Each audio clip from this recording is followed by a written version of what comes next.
now here's what we're gonna do. We're gonna put our left foot down on the ground. We're gonna take our block out and we're gonna bring our right leg across midline, okay? This is gonna be tricky.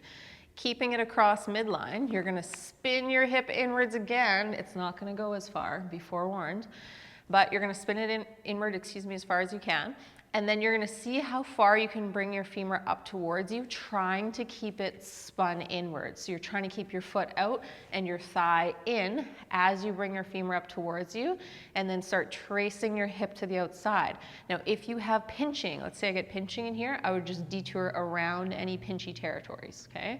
So keeping it spun in, coming up and across. We're gonna make basically the biggest hip circle we can.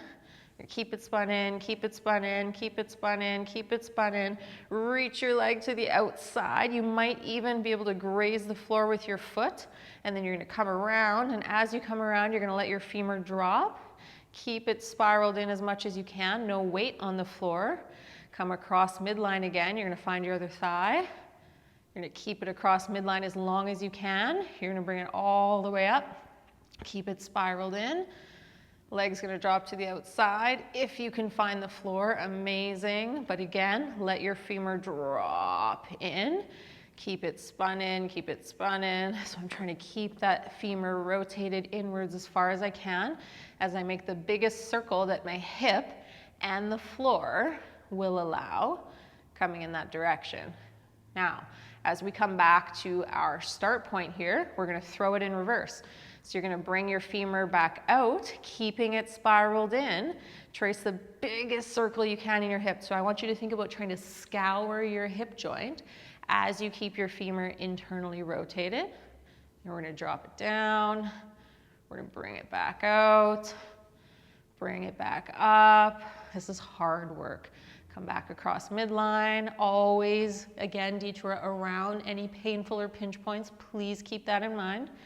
Come back out, all the way up, and all the way back in. Whew. Shake that leg out. Put that leg on the ground, so that's now your stability leg. So you're gonna be lightly pushing through that foot to help keep that pelvis stable. And then this leg's gonna come up. We're gonna bring that leg in. You're gonna spin your thigh inwards as far as you can on that side, and then trace it up. Same thing here, coming up as high as you can, but trying to keep it spun in, keep it spun in, keep it spun in. Reach to the outside. Try not to let your whole pelvis go with you like this here. Bring that foot down.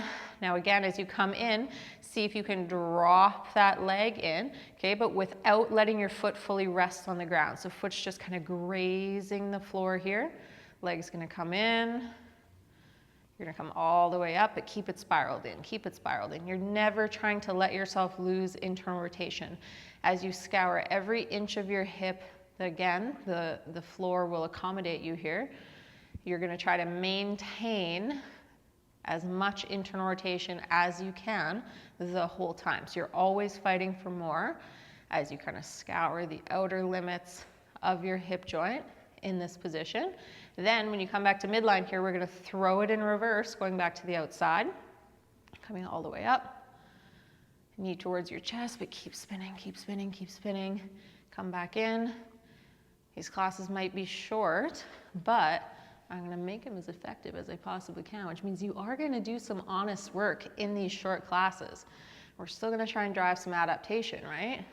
Let's do one more here. Back to the outside. Keep it spun in, keep it spun in, keep it spun in. Come up, across. Oh, my leg's shaking.